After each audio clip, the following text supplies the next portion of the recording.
Sa irigasyon sa Bantay, Ilocos Sur nadiskubre ang palutang-lutang na bangkay ng isang 52 anyos na lalaki.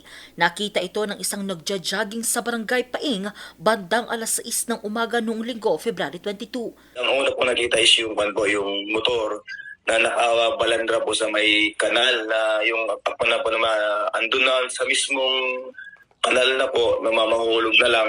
So, nagtaka yung tao, tinignan nila yung nag-report siya sa barangay, mga 300 meters po mula sa motor, yung katawan po ng tao. Sa inisyal na investigasyon ng Bantay PNP, nawalan ng kontrol ang biktima dahil sa kalasingan habang minamaneho nito ang kanyang motorsiklo, kaya ito nahulog sa irigasyon. Nung kinagabihan po kasi, birthday po ng nanay niya sa kwan. Bali yung residence po ng nanay niya is sa katabi lang din po ng bahay nila. No?